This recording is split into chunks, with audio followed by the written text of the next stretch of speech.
Every film I watched in May. Nobody has ever come up with that video idea before.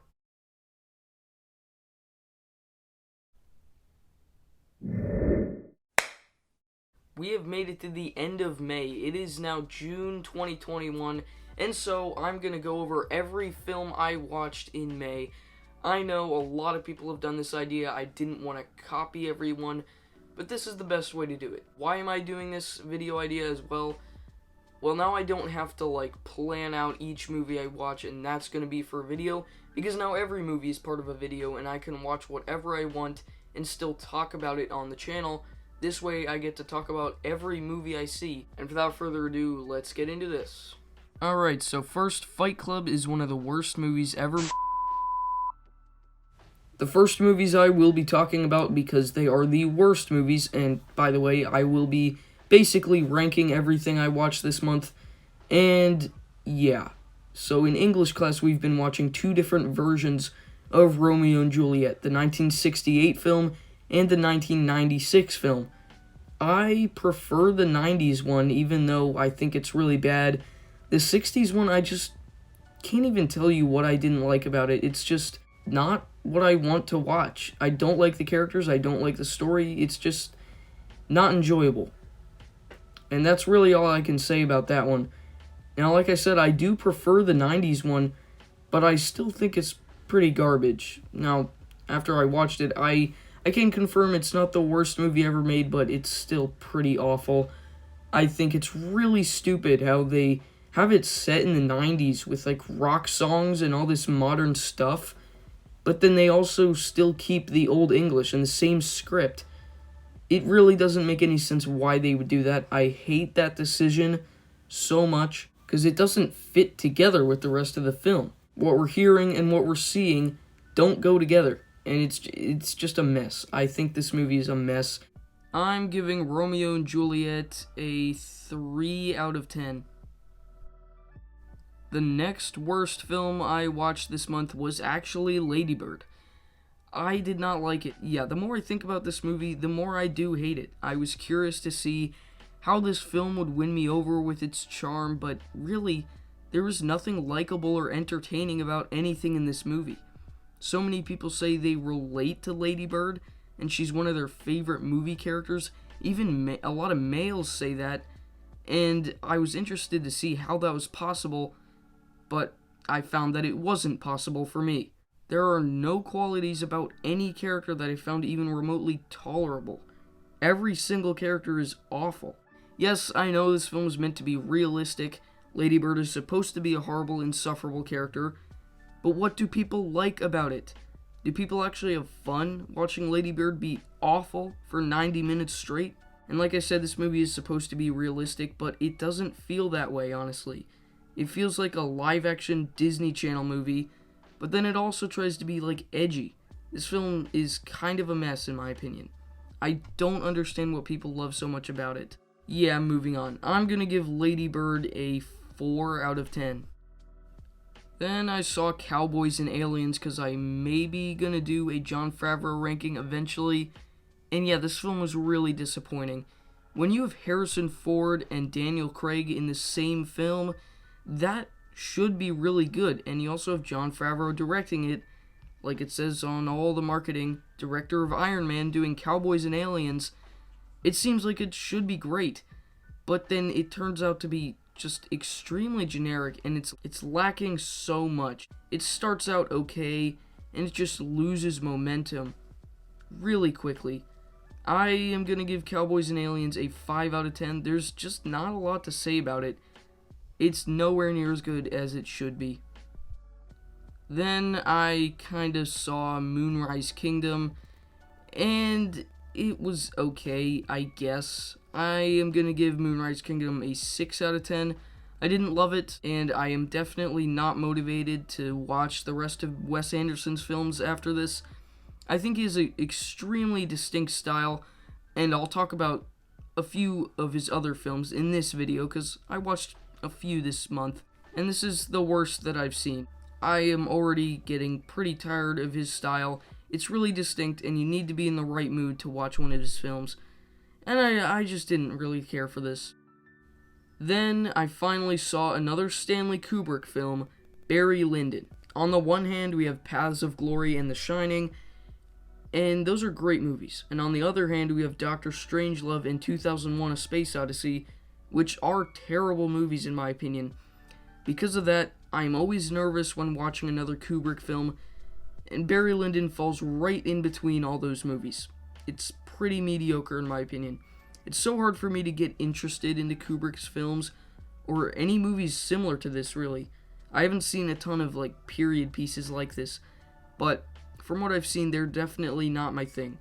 This is a pretty dull period piece in my opinion, and I was never really interested in what was going on. It's long and boring like I was afraid it would be. I don't like calling films boring at all, but that's definitely what this movie is to me. For positives, I would say what they do with the character arc of Barry Lyndon is pretty good, and there's some amazing cinematography going on, but that's kind of it. I have to respect the filmmaking for sure. I'm going to give it 6 out of 10. Then I saw a Martin Scorsese film, Alice Doesn't Live Here Anymore, and I really had nothing to say about this movie after it was done, and this is one of the Scorsese films that did not make my top 10. Even though I watched it recently, it just never had me, really. I thought it was okay, and it's small scale. There's not a whole lot to complain about, but there's not a whole lot to like either. So, that's why it's a 6 out of 10. Then, here's another Martin Scorsese film, a very iconic one that I just didn't like that much. It's basically just another Martin Scorsese character study about a really bad person that I'm just not into it. I'm not interested in him messing up his life constantly. I didn't like it very much. Robert De Niro is great, cinematography is great, Martin Scorsese is great. Yeah, all that, it's well done, but I personally didn't really like it. It's maybe my least favorite Scorsese, but it's basically tied with Alice Doesn't Live Here Anymore. Very different movies, but I hold them at the same level. Then I saw Big Hero 6. I have seen this movie so many times. When I was 8 to at least 10 years old, this was my favorite movie.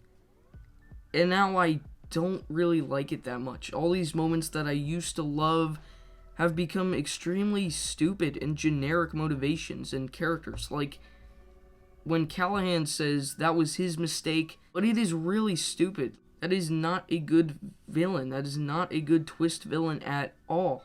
Big Hero 6, more like Big Hero 6 out of 10. Yeah, that's what I give this movie.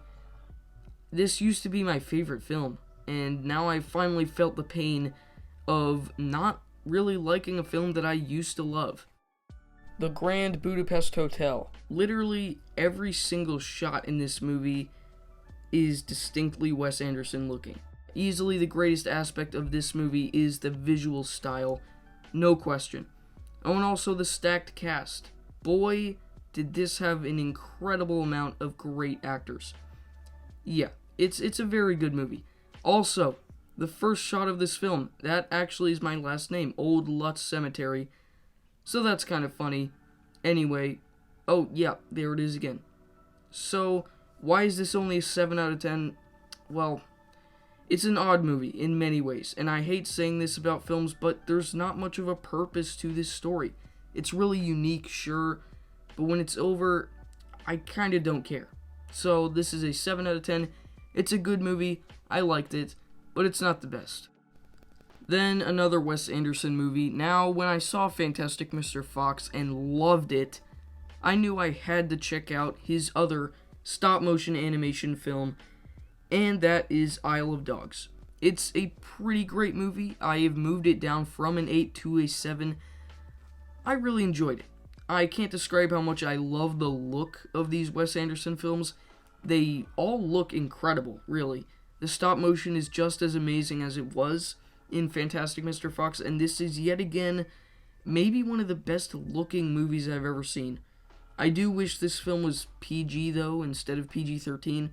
This isn't really a kids movie, but I wish they cut some of this weird stuff out and kept it nice and family friendly. So no, this is not as good as Fantastic Mr. Fox. That movie's kind of perfect, This one doesn't have as great characters or plot, but still super enjoyable. I don't have much to say. It's a 7 out of 10. Then I saw Doctor Strange for my MCU rewatch, and it wasn't as great as it used to be. You know, people criticize the MCU as being repetitive and generic. They repeat their ideas over and over, and for the most part, I think that is a very stupid criticism. Like, they barely ever copy their old ideas. This is the one film where I understand that criticism, because Doctor Strange's arc in this film, it is basically exactly the same as Tony Stark's in the original Iron Man, so I understand that. But also, this is a really good movie because it's also unique in other ways, while being generic in some ways, because this is just such a different world of the MCU with wizards and magic and all that, so it's a really good movie. I like it a lot, but I understand people's criticism that his character arc is a lot like Iron Man's.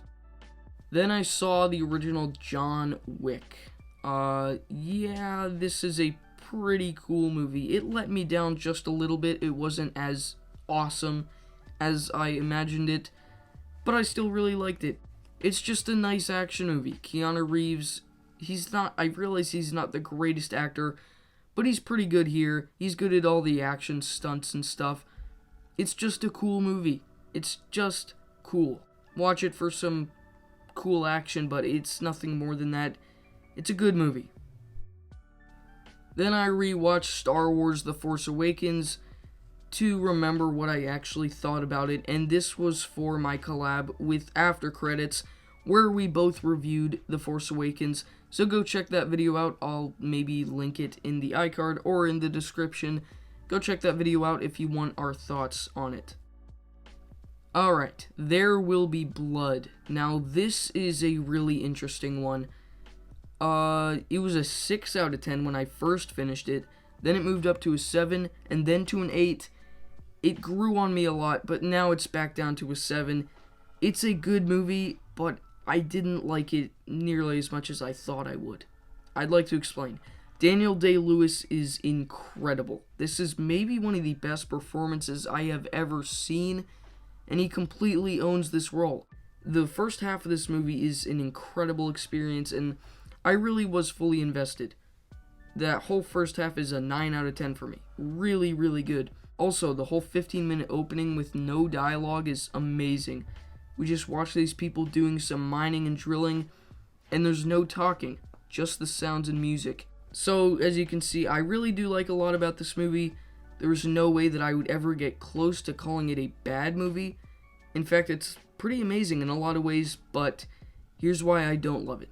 Honestly, I think this movie kind of falls apart when it gets to that middle section. Everything that involves Daniel's fake brother did not interest me, and then he just kills that guy. While it seems like this is a great character study, I don't see how Daniel went from caring for his son to abandoning him and disowning him, or why he decided to kill some people. So, all in all, I think the atmosphere and opening is incredible, but it does lose me later on, and I'm not able to appreciate the character arc of Daniel. I definitely think this is a well-made film, and I love a lot of things about it, but it didn't quite live up to the hype. I'll give it 7 out of 10. Then I rewatched The Empire Strikes Back because I found that I didn't have an opinion on it anymore, so I needed to rewatch it, and it kind of got worse for me. Don't worry, I give this an 8 out of 10, but it's kind of on the low side. Unfortunately, I think this is the weakest of the original Star Wars trilogy.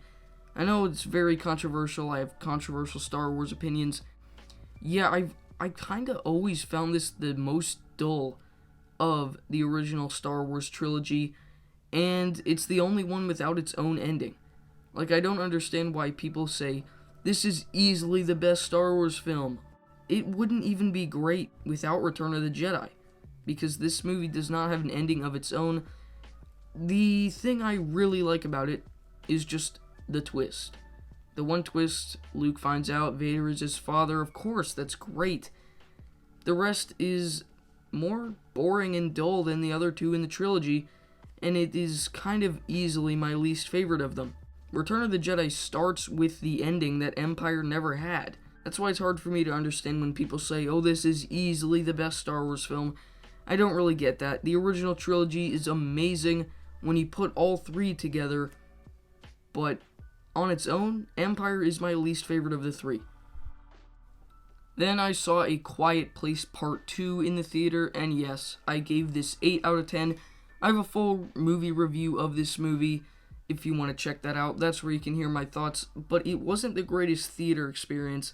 I feel like maybe I should rewatch it with the proper experience sometime.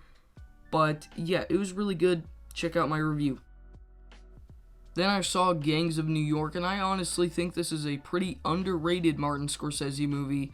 I thought it was great. It was engaging. I talked about this in my top 10 Scorsese film ranking. Go check it out if you want to hear my thoughts on it. But I think the second act dragged a little bit. However, Daniel Day-Lewis really carries this movie a lot. I think he's phenomenal in every movie I've seen him in so far. So, overall, I give Gangs of New York an 8 out of 10. Here are my further thoughts in the Scorsese ranking. Then I saw Dawn of the Planet of the Apes. I rewatched this whole trilogy this month, and it is still one of my favorite trilogies. This is just barely my least favorite of the three. You'll hear me talk about another one of them very soon. I think this movie's great, but it is my least favorite. My one big issue with this film is Koba. It really doesn't make sense that he would kill Caesar, he would try to kill Caesar, and burn down his home just so that he could fight the humans. I mean, it just doesn't quite work for me both times I've seen this film. However, I love most everything in this movie. I think it's awesome that the guy who made this is making the next Batman film. Super hyped for that. One thing I love about this trilogy is how all three of them are actually really different. I definitely like the first one more than the other two, but I appreciate how different this film is to that one. It's darker, it's more about the apes, and more about the war. Yeah, I give this film 8 out of 10. Let's move on to the next Planet of the Apes movie. That is War for the Planet of the Apes. Unfortunately, I did not like it as much on rewatch. I think it's still great. Don't get me wrong, it's still great, but it's just barely above Dawn. The first time I watched this trilogy, War for the Planet of the Apes was easily my favorite. It was like one of my favorite movies of all time, and you can even see that in my updated top 20 favorite movies. War for the Planet of the Apes was one of them. Coming in at number 16 is War for the Planet of the Apes. But now I only give it 8 out of 10. And once again, I still love it. It just doesn't have a lot of rewatch value at all. I think it's a little too long, and it's more dull. Definitely not as fun as the other two, which is not a problem. That's the point. It's good for it to be darker, and it tackles some really deep stuff. But it just wasn't as great. I didn't have as good of a time with it. And so unfortunately, it went from a 10 to a 9 to an 8. If you love this movie, I don't think I would recommend rewatching it actually, because it just didn't have much for me on rewatch. It doesn't have barely any rewatch value at all. Then I rewatched Spider-Man Homecoming, and I loved it. It's an 8 out of 10, maybe something more like an 8.5 out of 10. It's great. I think it's maybe one of the more funny MCU films, and it is a lot better than Far From Home. I think the character work of Peter Parker is great, and the villain of Vulture is great. This movie nails the characters and nails the humor. It's just a great film. In my top 10 MCU, it's gotta be. Then I saw The Mitchells vs. the Machines twice, actually. A new Netflix release, and this is surprisingly great. It's produced by the same people who made the Lego Movie, as all of you probably know, and you can definitely tell the style, comedy, and creativity are all there. I really enjoyed this movie. Unfortunately, I didn't get to review this movie because I saw it a week later than it came out, but it was great. I really recommend you all see it. I mean, it's just a movie you have to see for yourself. It's really fun, really charming, and I really do love all the characters. This is one of my favorite movies of 2021. Then we have Casino. Yeah, I also talked about this in my top 10 Martin Scorsese movies. I think it is a great film. If you love Goodfellas, it's a pretty great chance you're gonna love this as well. It's got the same magic that Goodfellas had. Yeah, I give this a 9 out of 10. It's on the low end of a 9 out of 10. Obviously, it's the lowest 9 out of 10 in this video. But it is great. It's a really great film. It gets a little better the more I think about it. If you're a fan of Martin Scorsese, definitely see it eventually. So, I watched 101 Dalmatians because of that new Cruella movie that came out, obviously, and, honestly, I'm not too sure I'd ever even seen this movie before. I haven't seen so many Disney movies in so long, so, there's a chance I saw this when I was too young to remember, but it felt like I was watching it for the first time. I loved it a lot. I love almost everything about it. The dog characters and human characters are fantastic, and of course, Cruella de Vil is great. The whole film is so charming and fun to watch. That one middle section, it feels so frustratingly unfocused. It's still fun, but it definitely takes too long to meet these new characters without really progressing the story. Once we're past that, though, it's great all over again.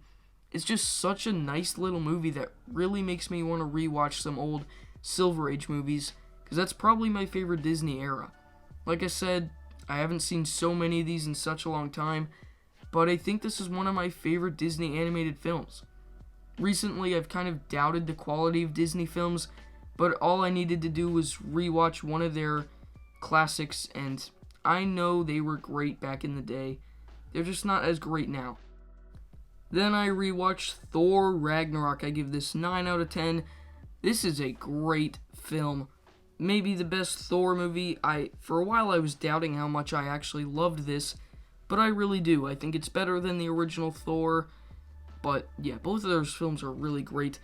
Thor Ragnarok is incredibly fun all the way through. I think this is the funniest MCU film, probably. It's also got some amazing action, a great villain in Hela. I guess I'll talk about this more in the MCU ranking that I will do eventually. Next up, Rise of the Planet of the Apes, my favorite of the trilogy. Now, this is my second favorite. The first time I saw the trilogy, like I said, War used to be my favorite, but on rewatch, this had a lot for me on rewatch. It was just great. It's a lot of fun seeing how Caesar finds a way to help all the apes escape. It's just such a great film. I think James Franco actually plays a really good human character. But the real genius of this movie and this trilogy is how it explains how our world got to be where we were in the original Planet of the Apes from 1968. It ties into that by showing the transition, how apes got smarter and humans started dying out and getting dumber. It is such an interesting film in the way that it starts to explain that, and that is what I love about this film and the trilogy. Then I watched Pulp Fiction, and it definitely lived up to the hype. I think this is a fantastic movie. A lot of people say it is one of the best movies ever made, and I absolutely understand why people say that. I love all the different storylines and how they eventually connect to each other, and all of them are interesting. There's a lot of dialogue that's just absolute nothingness, where they're not saying anything really, but it's still interesting to listen to. Tarantino's already a great director from what I've seen, but there's still one more Tarantino movie I saw this month that I haven't talked about yet. Pulp Fiction is great, but I can't say it's one of my favorite movies. I finally got to see it, and it was great. Then I saw Little Women. Wow. I didn't expect to love it that much, especially now that I've seen Lady Bird. I saw this first, but now that I've seen Lady Bird, I would not have expected to like this. It's the same director, by the way, and two of the same actors. This is so much better than Lady Bird. I don't even know why I really loved this movie so much. I think it's just all the characters are great. It's a nice story about life, really. I can't even tell why I loved it so much, but it was always just fun taking a trip into this world. I really loved it. Then we have the Lego Movie. and this remains one of my favorite movies. This is a 10 out of 10. The Lego Movie is phenomenal, one of the most creative films I have ever seen, especially one of the most creative movies of the 2010s. It is just absolutely genius how they play with the concept of Legos and what they do with the real world and how the real world is interacting with the Legos. It's so amazing. It's just absolutely amazing that they came up with all these ideas. It's just brilliant. And then I saw the new Disney release, Cruella, and it is phenomenal. I honestly really loved this movie. It was so much better than I ever could have predicted that it would be. I loved this movie. Emma Stone is perfect as Cruella de Vil. This is an amazing origin for the character, and I did a review of this film, but I feel that review didn't even capture how much I love this movie, because it already got even better on rewatch. It was incredible. I noticed all the setup for the twists even more. I noticed how great the soundtrack is. This is a new creative idea for Disney, and they executed it so well. The characters, the music, the costume design, like everything is great in this film. And it's becoming one of my all-time favorite movies somehow, and that is absolutely crazy for me to say. But I adored Cruella. It was absolutely fantastic. Then, after I rewatched The Empire Strikes Back, I was actually kind of a little scared I wouldn't love this movie as much, but I've always loved it more than Empire. I've always loved it the most. This has always been the film that makes me love Star Wars, and on rewatch, it's still the same. It is still the best Star Wars movie. I still absolutely love Vader's redemption in this film. It is the perfect conclusion to Star Wars. This is still one of my favorite movies of all time. And now the second best film I watched this month was Django Unchained. This is an easy 10 out of 10. My favorite Tarantino movie that I've seen. It's amazing. It's just absolutely fantastic. I am ready to call it a masterpiece. I love Christoph Waltz as Schultz and Jamie Foxx as Django. They are incredible. Leonardo DiCaprio as Calvin Candy. So many memorable actors and characters in this film. What can I even say about this movie? It is so satisfying to see Django sort of get his revenge after we see the harsh reality of slavery on full display. It makes it more satisfying. That whole ending is incredible. Django Unchained will have to be one of my new favorite movies. It's absolutely awesome. And that brings us to the number one best film I watched in May, and that is The Lord of the Rings, The Return of the King, the extended edition. 260 minutes of glory. It's hard to put into words how much I love this film. It is just complete and unfiltered movie magic. This is the definition of a perfect fantasy movie and just any movie in general, to be honest. It has the character, the action, the epic tone, and it has the emotion. It really has everything that I could want from a movie, and that's why this is the best film I saw in May, and one of my favorite movies of all time, easily the best Lord of the Rings movie. It's absolutely incredible.